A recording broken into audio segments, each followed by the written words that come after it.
of taking refuge, the length of time we take refuge, you know. So it says, second, the duration of taking refuge. The prayer says, until I attain enlightenment. In this context, at the Mahayana level of taking refuge, there are three qualities that make it special. Difference in terms of the objects of refuge. The Hinayana tradition takes Shakyamuni Buddha, the supreme Nirmanakaya, as the main object of refuge. They do not accept the Dharmakaya or the Sambhogakaya. They also believe that once the Nirmanakaya has passed beyond this world, it no longer continues to benefit beings. So when we recite the refuge prayer, we say that we will take refuge not just for this life, right? Not only when we are suffering or not like temporarily. When we take refuge in three jewels, continuously, right, until we attain full enlightenment. Because in order to reach enlightenment, until enlightenment, we need the Buddha, Dharma, and Sangha.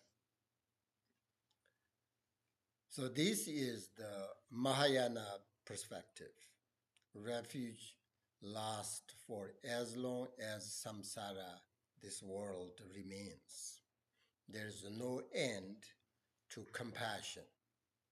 Because of this, Mahayana refuge is different from Hinayana refuge.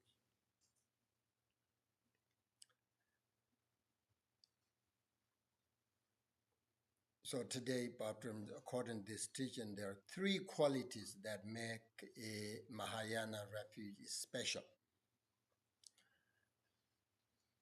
The difference in the object of refuge, first, right?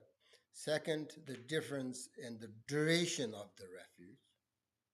And third, the difference in the motivation for taking refuge. The Hinayana followers, they take Shakyamuni Buddha as the supreme teacher among humans. Hinayana tradition does not recognize the nature of Dharmakaya or Sambhogakaya that we discussed. The Hinayana focus mainly on the sort of visible historical Buddha, Buddha Shakyamuni. They also believe that after Shakyamuni passed, his compassionate action is done. In the Mahayana view, Buddha continued to benefit beings as long as suffering of sentient beings exists. Endlessly. Mahayana's point of view, Buddha continued even after past, continue to benefit beings endlessly through all these three kayas we talked about. Different individuals, Buddha Shakyamuni manifest different body different kayas. So the difference in the object of refuge is in Mahayana, we take refuge in all three kayas. But in Hinayana, the object of refuge is Shakyamuni Buddha, the Nirmanakaya. That's the difference. Make sure I understand this thing. Then it also says here the Hinayana Sangha believes that the Dharma refers only to take state of nirvana, which is the truth of cessation. They describe this as peace and freedom from attachment. So the Hinayana believes that the Dharma or teaching refers only to the state of nirvana, which is the truth of cessation. And the Hinayana understanding this cessation is liberation from suffering for the individual practitioner. It is personal liberation, and they describe this as a state of deep peace that arises when the mind is free from attachment. Totally purified your attachment. They believe your mind is liberate and peace. This peace arises from when your mind free from attachment. Mahayana believes that the Dharma is the path to enlightenment for all sentient beings, based on the practice of Bodhicitta, universal compassion, and the realization of the true nature of reality. So therefore, the Dharma, the teaching, is taken as guide to liberation all sentient beings, not just for oneself or individual.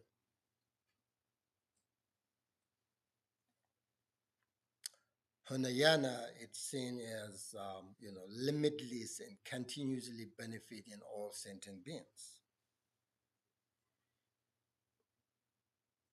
So taking refuge in the Dharma is inseparable from developing bodhicitta, the wish to attain enlightenment for the sake of all sentient beings.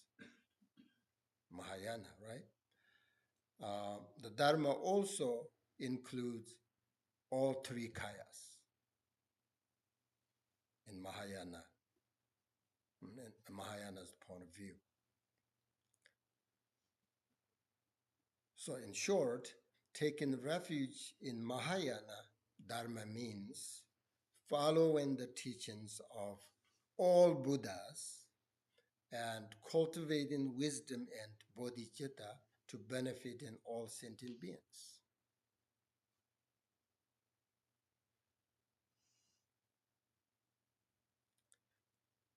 Then it says the Hinayana Sangha is considered the supreme of all assemblies. It consists of the noble Sharvakas and Partika Buddhas who have entered the path to liberation, including once returners, non-returners, and arhats. In the Mahayana, on the other hand, it is as I have explained above, that Bhattacharya said. So, in the Hinayana perspective, the Sangha includes individuals who have entered the path to liberation for themselves. Here, Sharvaka literally means listener, uh, refers to those who attain liberation by hearing and following the teachings of the Buddha. You listen very carefully, the Sharvakas. They never say like, oh, Buddha taught this teaching, but I forgot. They're listeners. They listen carefully, then they put them into their practice. They're called the Sharvaka, Hinayana Sangha. Then there is a Parthika Buddha, meaning self-liberated ones, Parthika. They are those who attain liberation on their own without a teacher and don't teach others. They go on cave, meditate, they feel liberated, that's it. And then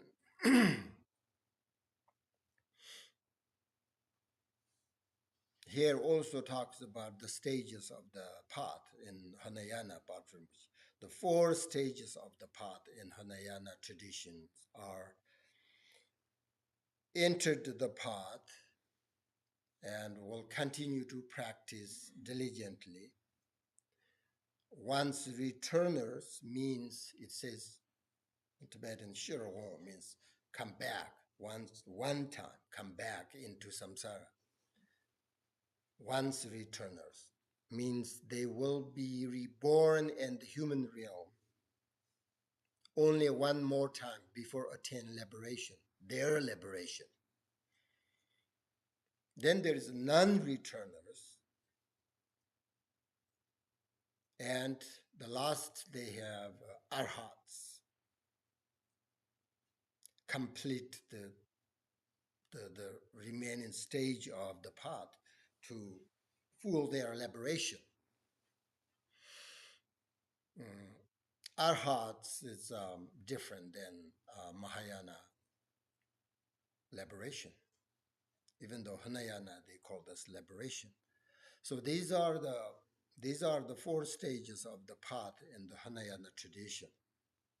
And in the Hinayana teachings, they explain about these paths in detail in the sutras and there, but you don't necessarily need to understand all that. Then the Mahayana Sangha is bodhisattvas at different stages of the path, right? Practitioners who take refuge with bodhicitta, motivated by compassion to help all beings. This makes the Sangha, the Mahayana Sangha, special and boundless. It's not limited to one lifetime or only personal liberation or the attainment of the Arhat path, but in Mahayana, full enlightenment for the benefit of all sentient beings. Big difference. That's why I always say, whatever you do it based on bodhicitta, because then it makes very special whatever you do. Everything is boundless. That's why I always say, like, when you take refuge vows, motivation is the key. Motivation is not for yourself, not only for yourself.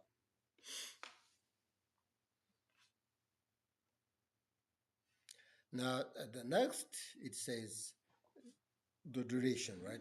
Difference in terms of duration of refuge.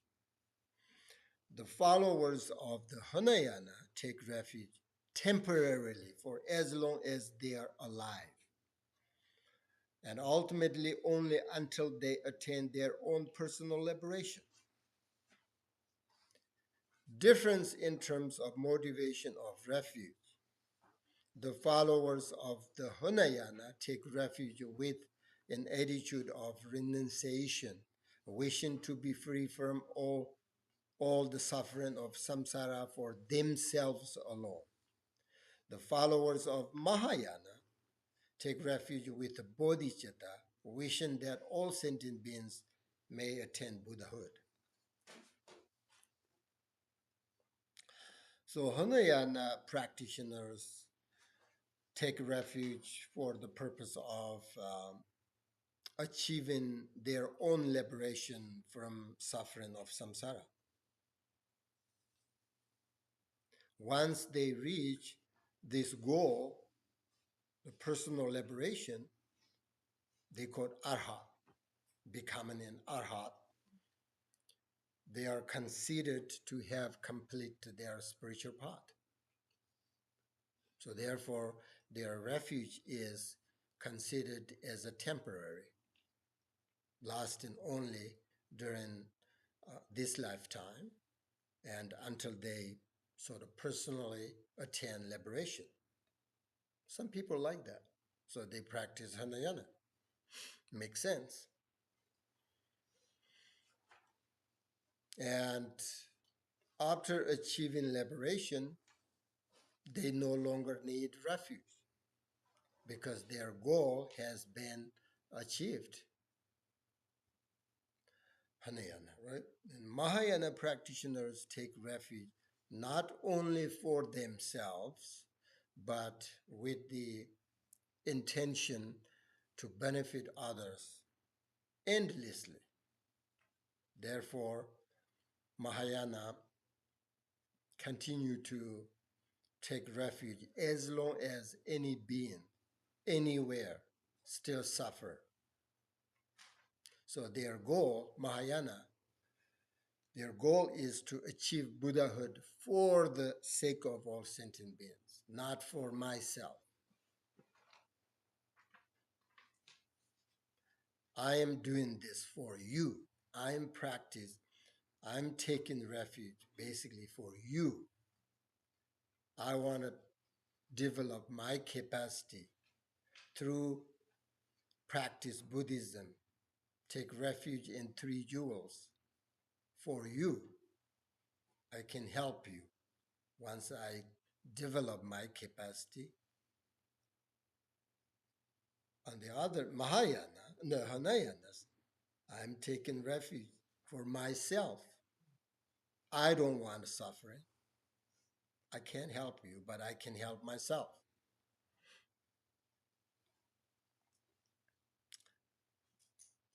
So there are three main difference between Mahayana and Hinayana regarding how they take refuge vows. Okay, the object of refuge, the duration of refuge, and the motivation or intention of refuge. These three are different. Understanding this distinction is very important when undertaking the refuge vows, as it clarifies uh, the the nature of the two kinds of sanghas, like Hinayana and Mahayana. So we discussed all of these above. So it is important to remember them when take refuge vows. You want to take refuge according to the Mahayana or Hinayana. Now the next is how to take refuge. Okay, it says third, the actual practice of taking refuge. And the prayer it says, I take refuge. At this point, visualize that in every atom there appear Buddhas as numerous as all the atoms in existence, each surrounded by an assembled bodhisattvas. Consider that enlightened minds of all these victorious Buddhas and their bodhisattvas, sons and daughters, are filled with the secret dharma of scripture and realization. They all remain present before you as great guides, ready to care for you and all sentient beings with their vast qualities of wisdom, love, and power. You remain before them together with all other sentient beings with palms joined, and you think as follows. From this moment on, until the essence of enlightenment is achieved, I rely upon you, the three jewels, as my object of refuge. I make offering to you. You are my only practice, Apart from you, I have no refuge or hope. Then, with total trust and heartfelt conviction, take refuge. This is how you take refuge vows. So, this whole refuge teaching is summarized in 3 points. So, the first, objects of refuge. Second, the duration of the refuge. Third, actual practice of refuge. So, this third stage explains how to actually take the refuge vows. So it's more than just saying the prayers or thinking the words. It involves actively visualizing, feeling, and engaging with the refuge.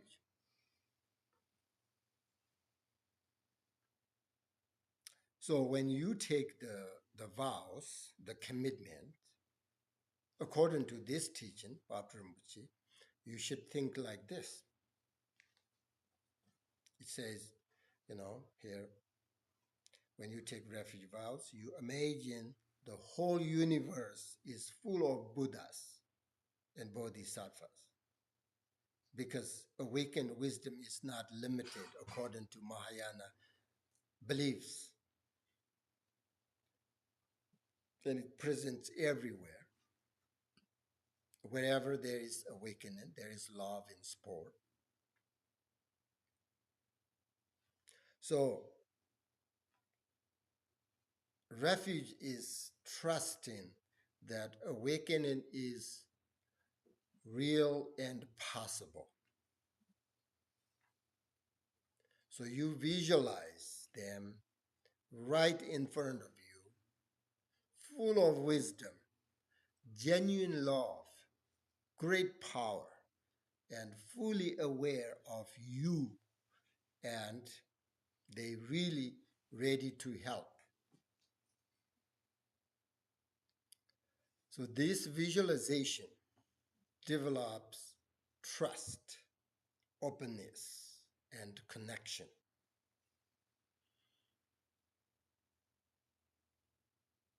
If you take refuge, the Mahayana refuge, you also include all beings with you. Because taking refuge is not only for yourself, right? According to Mahayana, it's for liberation of all beings.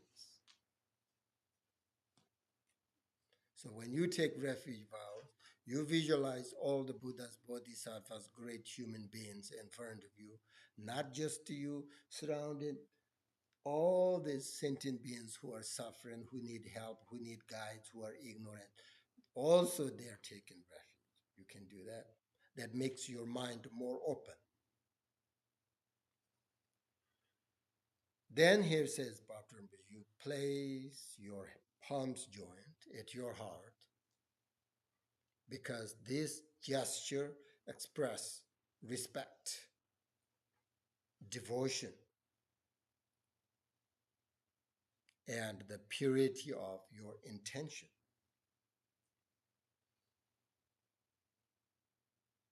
And it says from this moment on until the essence of enlightenment is achieved, I rely upon you. You means the three jewels. So this is the actual commitment of refuge vows. It doesn't mean you abandon your ordinary life. It means that you no longer believe that samsara can bring lasting happiness or can protect you from suffering. You recognize that your only true refuge is the three jewels. They can protect you from suffering if only you follow them.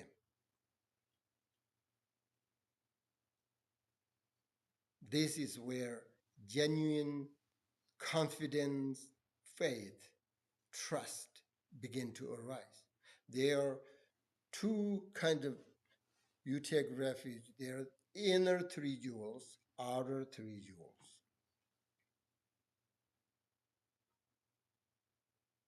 But if you are very beginner, you have to first take refuge in three jewels, like the outer three jewels, the real Buddha, the Dharma, the Sangha. Do you understand? You need a Buddha.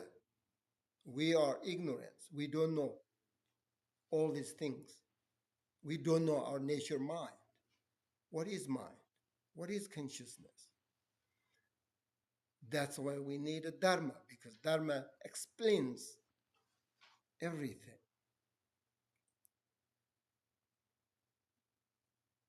But you need companions. You need help. So you take refuge in three jewels. You rely upon the three jewels. It doesn't mean you are abandoning your ordinary life, but now you have wisdom. Oh, samsaric experience makes me more so. You recognize that the three jewels, they can protect me from suffering if I listen, if I follow, if I practice.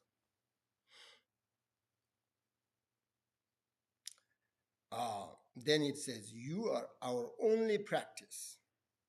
It means everything in life becomes part of the path.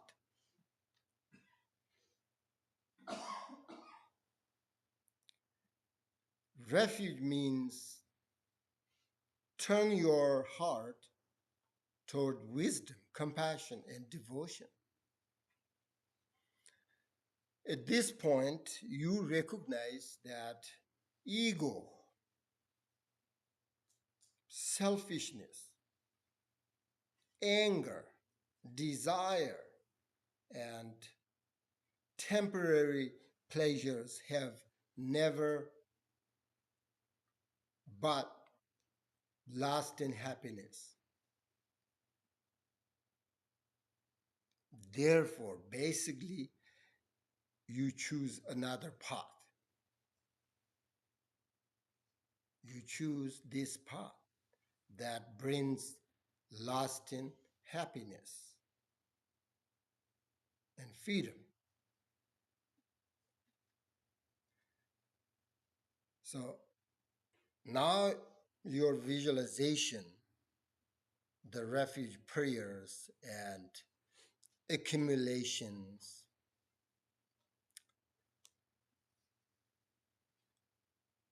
when you take refuge vows, then you practice refuge, right? It involves with this prayers and accumulations. What are they? These are just methods for developing your refuge. But the main taking refuge is your commitment.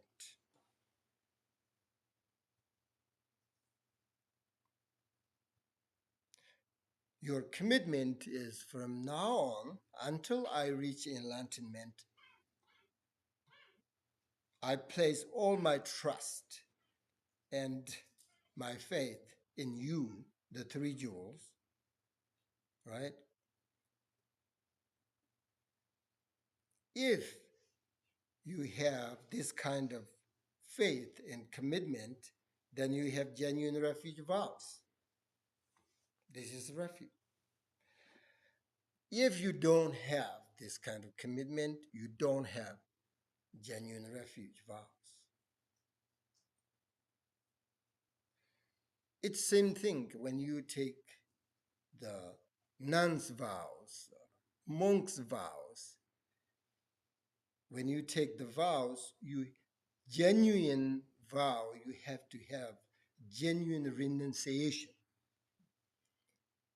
Without genuine renunciation, you don't have the vow. You have the vow, but your vow is not completed, like not genuine.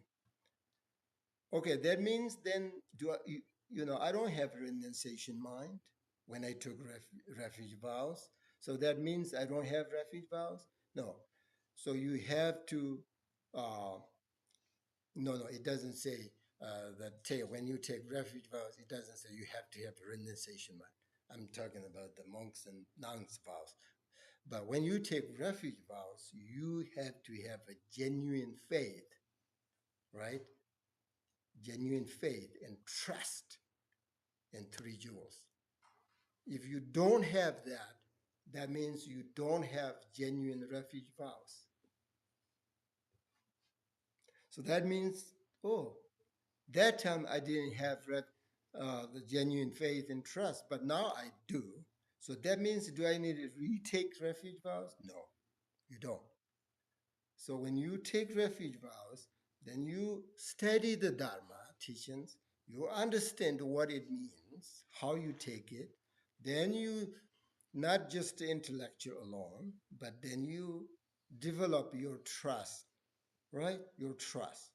Your trust comes your study, your Dharma teachings.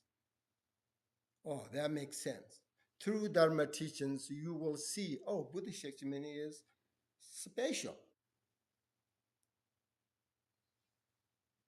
You can understand his compassion, his wisdom, his love, his activities. Then you can trust. You should not just like, oh, I trust Buddha without understanding anything. So then once you understand the Buddha, then you develop your trust. You have genuine refuge. You don't have to retake your refuge vows. Do you understand? So if you don't have trust, genuine faith in three jewels, you don't have genuine refuge vows. That's what I'm saying. But you can develop through your study, through your practice. So once you have faith in devotion, trust in three jewels, then you have genuine refuge vows and you have this amazing commitment.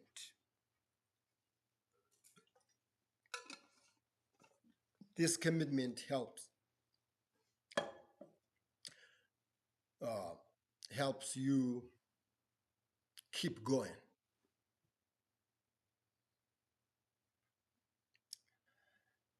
Now the next is the precepts. Okay, it says the precepts of taking refuge. In these, there are six specific precepts and five general ones. Among the six specific precepts, there are three things to avoid and three things to do. Three things to avoid. One, having taken refuge in the Buddha, one should not worship worldly powers as one's ultimate source of protection. Two, having taken refuge in the Dharma, one should not harm any sentient beings. Third, having taken refuge in the Sangha, one should not associate closely with negative influence that lead one away from the path. So these are the precepts, right? So first, having taken refuge in Buddha, one should not worship worldly powers as one's ultimate source of protection. This doesn't mean you cannot respect, for example, like other cultures, traditions, or religions. It doesn't mean that. It means that you recognize only Buddha as the one who shows the way to full liberation from suffering. So you do not rely on worldly powers for your ultimate refuge.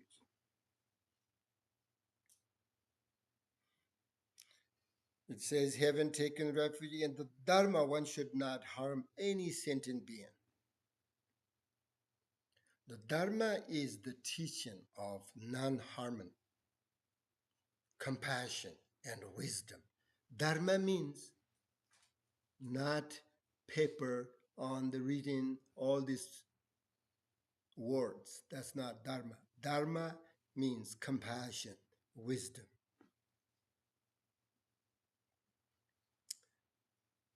So if you harm others physically, mentally, you go against the path. This doesn't mean, again, you must be perfect immediately after taking refuge in Dharma. But it does mean you try to live with compassion towards others. Okay? Having taken refuge in the Sangha, one should not associate closely with negative influence that lead one away from the path. Again, this doesn't mean avoiding people who are suffering or struggling, but it means being mindful of those who increase anger, for example, who encourage gossip, who or behaviors that undermine your practice. So stay close to people who help your heart grow, your mind open, and inspire enthusiasm in Dharma practice. That's why the Sangha members, only your, because you have same beliefs, you are same path, right?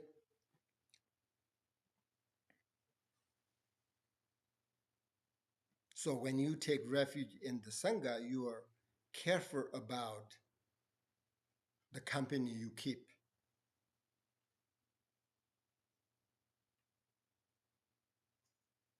If somebody say, oh, harm others, that's inevitable. It's samsara. No problem. Don't worry. Then slowly change your mind.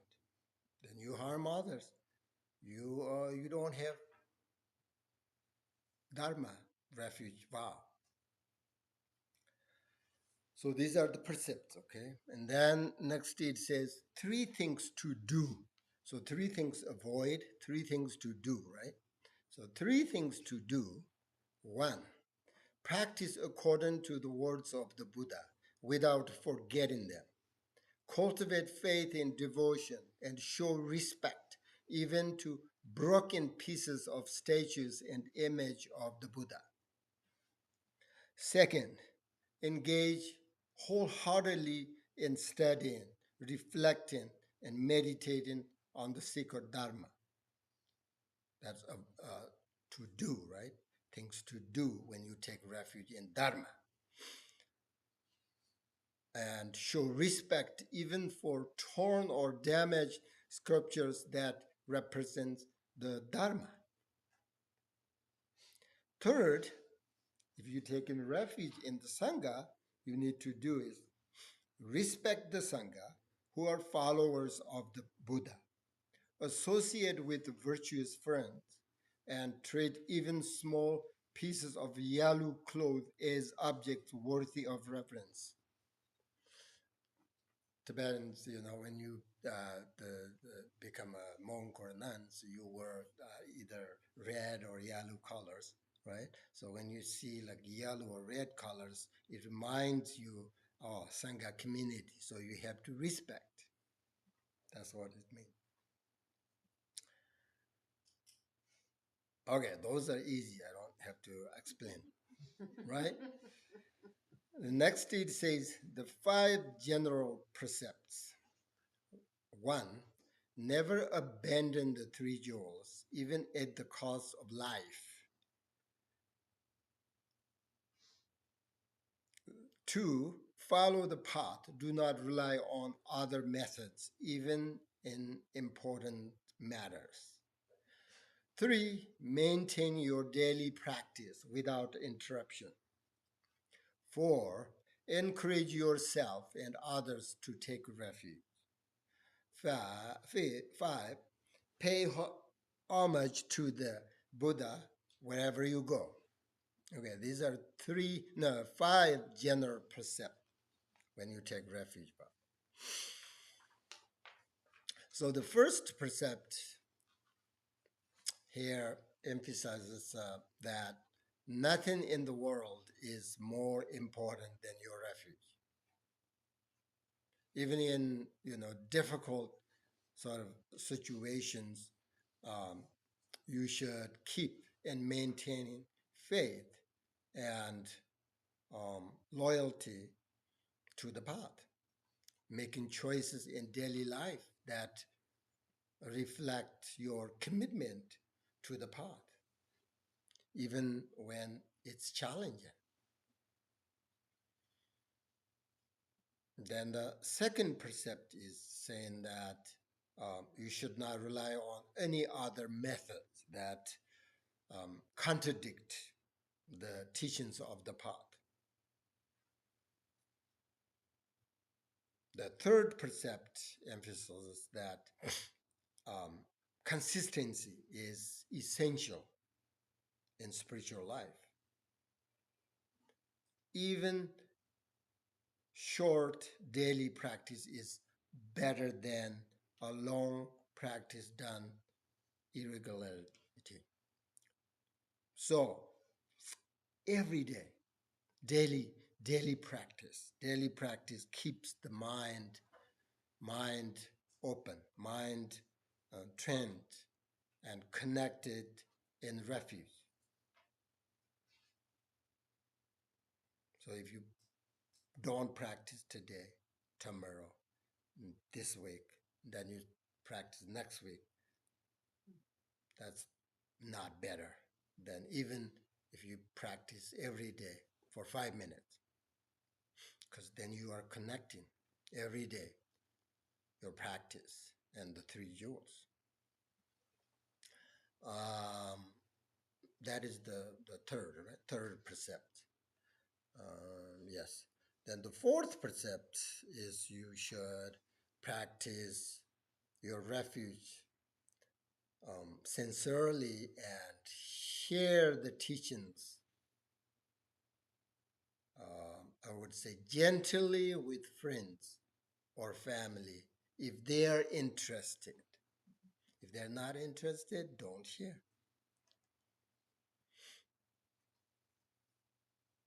As we discussed above, in Mahayana Buddhism, taking refuge is not only personal, right?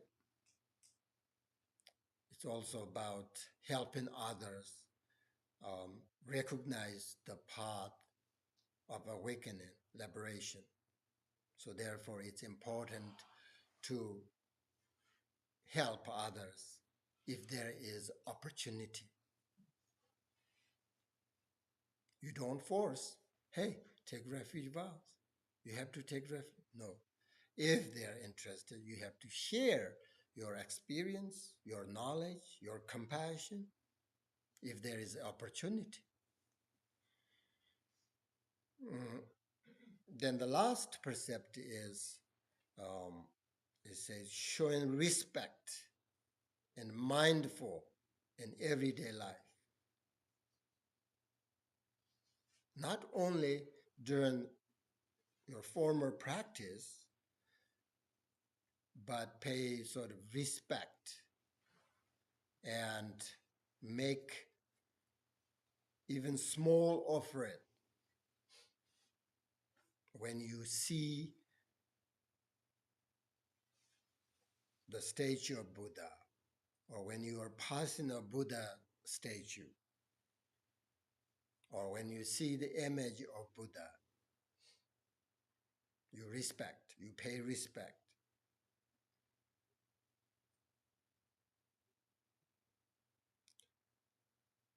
Internally, cultivate gratitude, respect for the teachings of the Buddha. Wherever you are,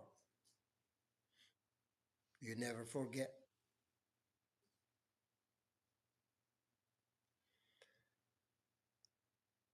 Um, in summary,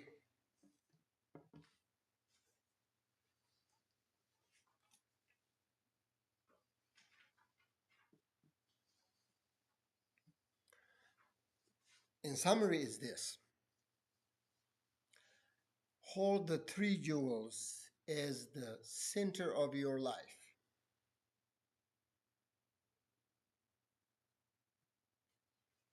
Trust the Dharma in all matters, difficult situation, easy situation, whatever. Practice consistently.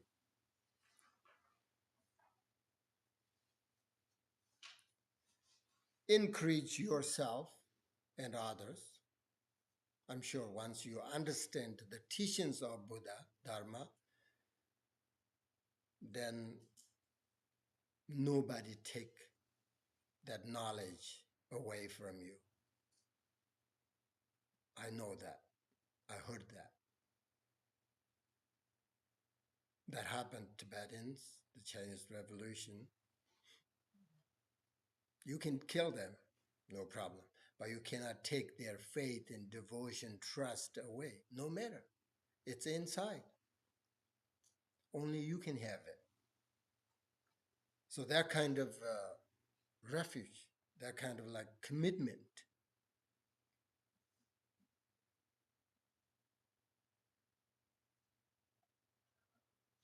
So basically, you keep and maintain respect for the three jewels in all places, in all situations. So that is true meaning of refuge. You don't need lots of different empowerments, initiations. Sometimes it's kind of strange. People don't even understand the meaning of three jewels, how to take them refuge, and how to keep the precept. What are the precepts? Even they don't understand, and then they go all over and receive empowerments, initiations, all these kind of things. As I said, like you are building a beautiful house on the ice. It's exactly like that. You have no foundation. So therefore, Buddhist people, to understand the three jewels, the key. So therefore, you have to understand the object, understand the duration, understand the intention, the motivation. And then once you understand that, what are the precepts? What are what things I need to do? What things I need to avoid? That's why we call Dharma practitioners, right? Okay, now we're going to meditate again for a few minutes. As long we're talking about the refuge, so I will meditate on the Buddha. You know, as a student of Buddha, Bodhicitta, we should remember his great kindness. He doesn't need go through, went through difficult life, right? He was born in a royal family, Indian king, but he investigate. Oh, this doesn't give me everlasting happiness. I'm 100% sure there is a solution, this suffering. So he went, he just left. It's amazing, when we think about like that. So because of him, we have these great teachings and opportunities. Without him, we would not have this great path of Buddhism, right? So it's important. You don't need practice. Sambhava, you don't need practice. Tara, we don't need practice. Whatever, Manjushri. All you need is Buddha, Shaktiman, right? All these other deities, Tara, Manjushri, all manifestation of Buddha, right? According, if you are Mahayana Sangha. So visualize him in front of you. Simply feel his presence, Then it takes a little bit while, time. You have to relax, settle your body, your mind. That's fine as long as much time you need. Just take that. Once you're relaxed, you feel good, then you remember the kindness of the Buddha. Okay. Then you examine yourself and consider whether your faith, your trust in the Buddha are confident and stable or genuine. So, this is a good time to examine your faith in the Buddha. For example, when difficulties arise, I'm talking about you, including myself. So, for example, if you have a difficult day, you examine, do I remember the Buddha? Or do I fall back on habitual these reactions like anger, blame, worry, rather than remembering Buddha's wisdom and compassion? Do I do this or not?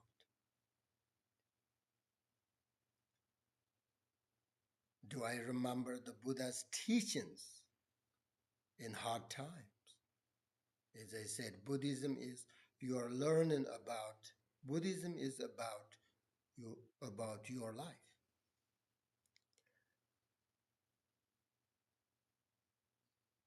Do Buddha's teachings influence my daily choices or not?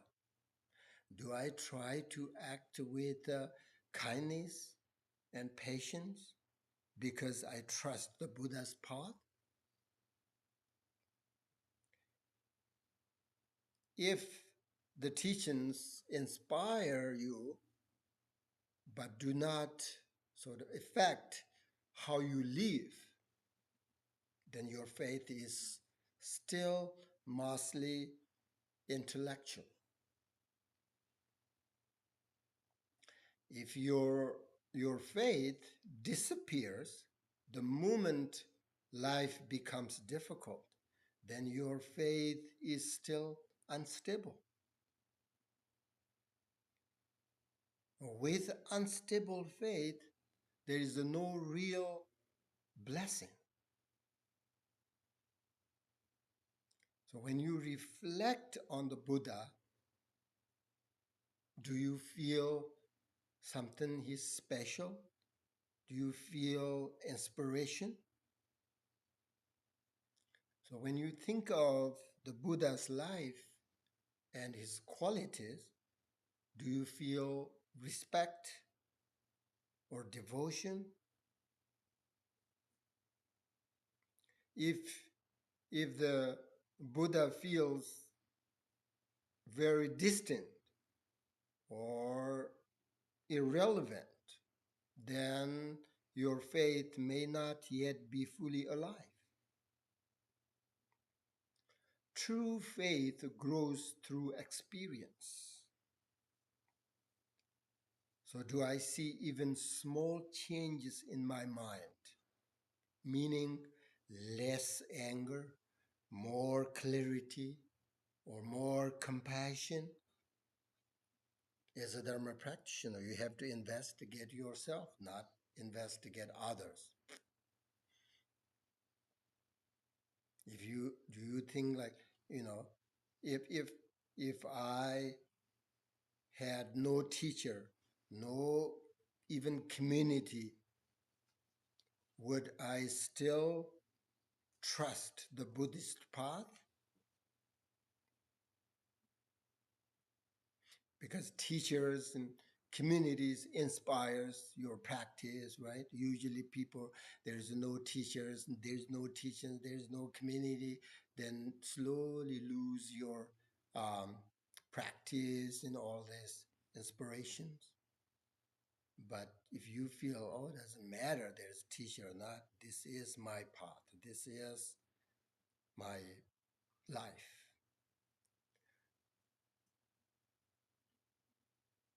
So you can ask these questions and see how strong your faith in Buddha is. Faith does not grow by forcing belief. Faith in your commitment to the path arises naturally when you see its benefit for yourself.